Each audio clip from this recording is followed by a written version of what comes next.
Hello, my friend. Welcome back. Today, I want to have a conversation with you about seasonal living, but not in the way that you might think. When we think of seasonal living, we think of living as it pertains to the four weather seasons of the year: winter, spring, summer, and fall.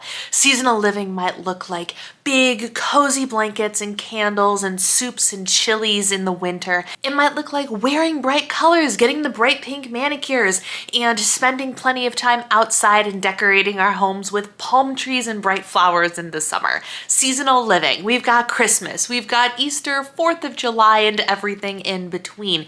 We decorate our homes, we have limited edition food products from the grocery store, and we have specific wardrobe items as they pertain to the seasons.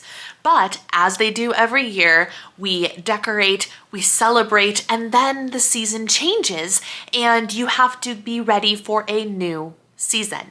Whether you're somebody that embraces seasonal living like I aspire to do or not, the reality is as time goes by, seasons change. And today I want to talk to you about seasonal living from a slightly different perspective. I want to talk about embracing the seasons of life and how those can look different, and how there can be winters and there can be summers and there can be very beautiful seasons of spring, and sometimes they are not in equal parts as the seasons of the year are, but everything is a season, and sometimes living in those seasons can be a challenge. So how do we do that? I'm coming at this topic specifically because I am currently in a season of undetermined length, could be a couple of weeks, could be a couple of months and beyond. I really have no way of knowing, where things are not exactly going as expected. And while that is okay, that is absolutely 100% a part of life, it has really encouraged me and it has forced me to have to lean into and accept the season that I'm in, even if it means giving up expectations of what I thought the season was going to be. This can be a really hard concept for some people to accept. We have plans, especially at the beginning of the year, where we are setting big goals, we have big dreams, we have lofty expectations that we have set of ourselves, and then out of left field comes a setback.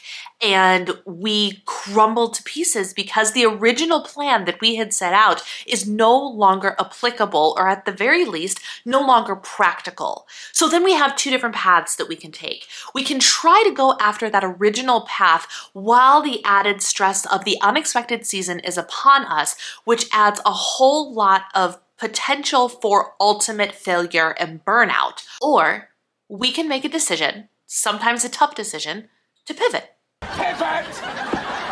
Just like Ross, pivoting is not necessarily an easy thing to do, but alas, sometimes it's what you have to do. And that means embracing the season, and that might mean letting go of some of the expectations of your expected season. Without going into too much detail, there are just some things that have to be figured out here, and nothing horrible is happening. We are both fine. We have to just kind of figure out and adapt.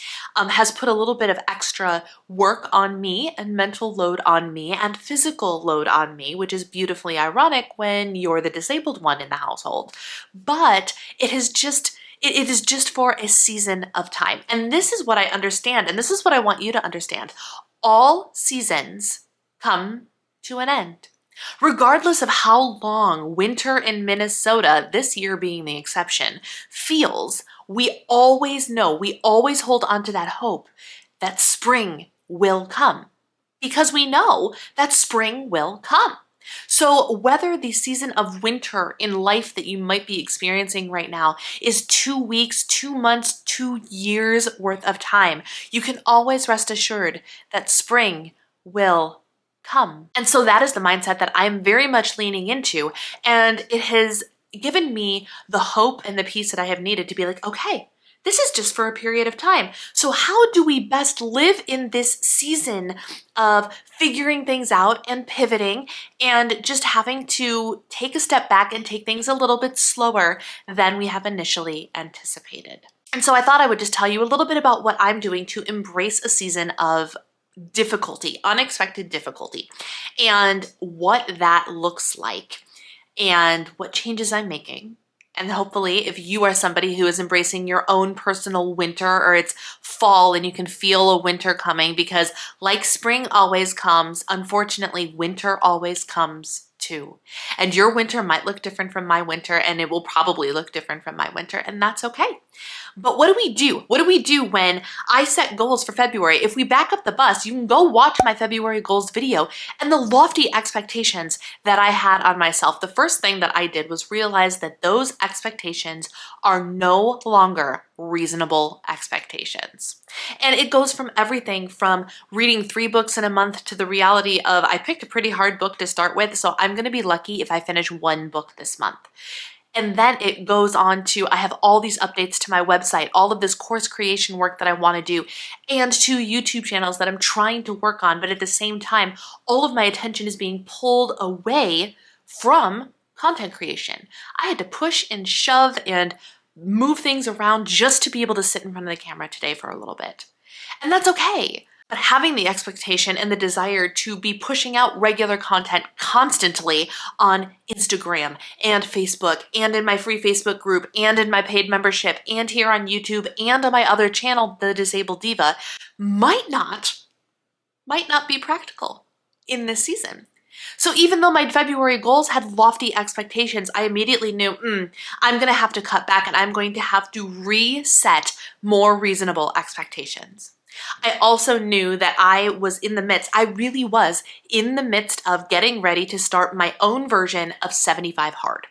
And 75 Hard is a very trendy, like disciplinary 75-day challenge that involves all this intense working out and sticking to a diet and no alcohol and reading 10 pages of a book and all sorts of things. And while I was going to completely change it and make it my own for what I needed it to be, one of the things that I was going to start doing was 45 minutes a day, every day, no exceptions, of walking type movement. I actually believe that I might have mentioned this in a video already, and I was on pace to do that. And so February's coming and I'm like, okay, we're through January, which always feels like the biggest month of the year, the longest month of the year. February, it's go time. Let's bring it. And literally February 2nd is when things kind of started to go awry. And so it put a halt to everything. It put a halt to everything. And at first I was like, okay, it's fine. I'm Superwoman. I can do all of the things that I set out to do, all of these goals, all of these actions, all of these 45-minute workouts, and I can take care of things the way I need to be taking care of things. And I learned very, very quickly that this was not the case. And you need to rejigger your priorities sometimes. And for goal getters out there, for people who are like, I need to go, go, go. I need the promotion. I need the goal. I need the thing. I need the weight loss. I need the whatever. This is hard. But you need to set your priorities, and you need to set your priorities properly. And the priority, the hierarchy, is God, family, which includes your spouse, and whatever. So I immediately had to pivot and be like, okay, right now my season is figuring out some other things, and that has to be okay. So slash the expectations. Don't eliminate the expectations. And this is something that's very, very important. A lot of people have all or nothing mindset. A lot of people, you're probably one of them, which means that if things aren't going perfectly, then you find an excuse for them to not go at all. If you can't go 100 miles an hour exactly in the direction you want to go, you slam on the brakes and go, okay, fine, I'm not going to go anywhere. In fact, let's kick it into reverse and just go backwards. Does that sound familiar? Just because you're not going as fast towards your direction that you want to be going, towards your destination. Just because you're taking a couple of unexpected twists, turns, and detours does not mean that you stop going in the direction that you desire to go. It just means it might take you a little longer to get there. So take those expectations and don't throw them away completely, but maybe rearrange them a little bit.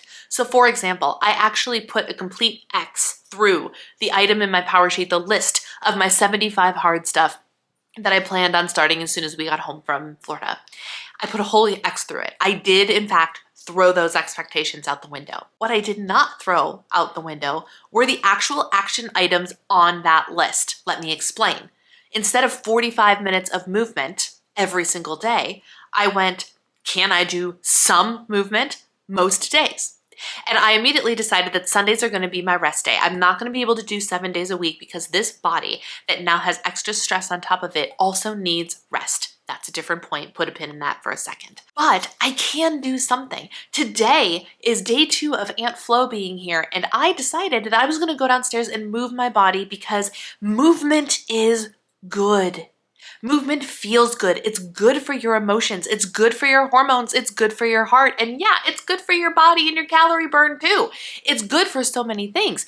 But I knew that I didn't have the energy or the time to be able to dedicate to a full 45-minute workout. So instead of doing no workout, I did a slow, easy 25-minute workout. I did something. And here's the thing. Showing up every single day or most days doing something is better than putting on the brakes and doing absolutely nothing. So when you slash those expectations, don't throw them away completely. Just change them around to make them attainable expectations once again while in the season that you're in. The next thing that I've started doing is prioritizing rest. And one of the problems is rest has been a little bit more hard to come by lately. So finally, I took charge of that and I went, I need to prioritize sleep. And I did what it took to prioritize my sleep. I sleep in a little longer on some days. I go to bed a little earlier on some days. Instead of white knuckling your way through a night of no sleep, do something to take positive action to get you the rest that you need. A body needs rest to recover. If you do not get adequate rest, nothing else will go right. And if you don't get adequate rest while you have a stressful season on your hands, you're going to burn out faster and harder, and you will crash and burn instead of just burn out. It won't be a fizzle, it'll be a whole-on dumpster fire. So you need to make sure that you are taking care of yourself and prioritizing rest, which is exactly what I was going to do, what I am going to do. However, it means that it comes at the cost of waking up on time to adequately do all of my morning routine things every single day. My morning routine sometimes gets jacked up a little bit, so some things have to be sacrificed. It doesn't mean that I do none of it. It just means that things get changed around a little bit, and that's okay. So we're slashing expectations and making them more reasonable again. We are making sure that we are getting adequate rest, and this one is going to come as a shock to nobody, but you also have to make sure, I also have to make sure that I'm nourishing my body in a way that provides adequate nutrients for me to do what I need to do. I don't think I really have to take a lot of time to explain this because if you're here, if you know me, you know nutrition and you know my beliefs and philosophies around nutrition. But as with anything, this isn't even a diet or weight loss or health related video, mental health maybe, but nutrition still is adequate. If I'm not fueled properly, then I am going to struggle, just like if I'm not rested properly. And then the last thing, when you are in a winter, my friends, what is joyful about winter? Think about it in like the literal season of winter, right? Yes, it's cold. Yes, the darkness is long. Yes, it's not convenient and the snow falls and then it's a whole thing. I do not like winter at all, by the way. But what's amazing about winter? Cozy blankets, cozy food, Christmas. I love Christmas and all of the festivities that surround it and all of the limited edition things and the cookies and the treats and just everything that has to do with certain aspects of it. Why do those things make the season of winter more enjoyable? Because they're fun. You're taking something that as a whole is a less awesome and desired time, but you are finding the glimmers of fun, the glimmers of enjoyment in it. So in a season of winter that you yourself are experiencing, it is important that you find those glimmers, that you find those moments, that you find those activities, that you find those things. I went out to lunch with a friend the other day and it was wonderful. It was the first like social activity back since we got back from Florida. And it was so nice. It was just 2 hours, but it was so nice to sit and talk with a good friend over a healthy meal. It was lovely, and we were able to talk up to each other about what's going on in life, about our own particular seasons, how we can help one another, how we can pray for one another, and just give each other the update. And I left that lunch feeling so much better, feeling completely refueled, because I took just 2 hours to do something for myself. I've also recently obtained some more like miniature diamond paintings that take a lot less time to do, but it's a nice thing to just kind of sit for an hour or play a couple episodes of Friends in the background and just methodically take these glimmery little pieces and put them in and watch a creation come to life right before my eyes. Is it productive in the way that filming or editing or writing content or whatever or cleaning the house is productive? No. Is it productive in a way that it fills my cup, it relaxes my brain and my body, and allows me to feel better equipped and rested and joyful to then go out and do the things I need to do? Yes.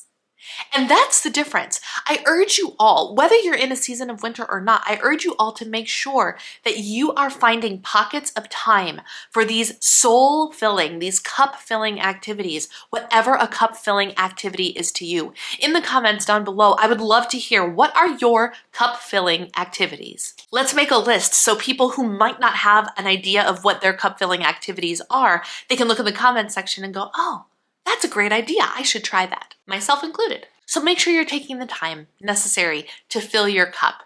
It might not be for hours and hours and hours a week. It might be a half an hour here or a 2-hour lunch every once in a while there, but make sure you are prioritizing you during your season of winter, whether your season of winter is about you or not. Make sure that you're prioritizing you during your season of winter. It's super, super important. And I think it's very apropos, actually, that I am filming this video at the end of February. Why? Because today, the day I'm filming this video, it is 48 degrees in Minnesota. The snow that had fallen is melting and it is almost gone. And that in and of itself to me tells me that spring is coming. There is hope.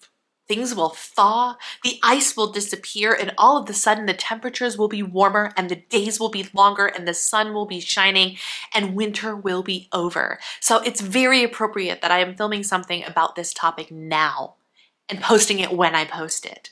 Because spring is almost here, and it is a reminder that whatever season of winter you are in, spring will come again. And I want to leave you with that little piece of hope today, my friends, because whatever season you're in, seasons start and seasons end. So maybe right now you're in a season of summer. You're like, everything is hunky-dory. I have no stress on my back. Everything is sunshines, rainbows, and butterflies. My bad news for you, my friend, is your season of winter will come. It will come. And so just remember, when it does, that too comes to an end. And spring will come again, and summer will come again, and on the seasonal cycle flows. And it is on us to make sure that we embrace the concept of seasonal living, because when we have to focus on rest and slashing expectations and just finding the power to show up and making sure we fill our cups in the season of winter, I have to remind you that in the season of summer, when things are feeling good, when you are energized, when you are feeling fabulous, that is when you can go, go, go. That is when you can push. That is when you can take the stuff that you had to sideline in winter and go, okay, now is the time. Let's do this thing. That season will come too. And you will have a season of busyness and a season of accomplishment and productivity and goal getting, and that will be glorious. So whatever season you are in right now, I just want to encourage you. I want you to know that I am thinking of you and that I hope that you can find the support and the love you need, either in this community or wherever it is that you are. My friend, I am rooting for you. Thank you for listening to me talk about my little season of winter. I hope you found this encouraging, and I will see you in my next video. Thanks for watching.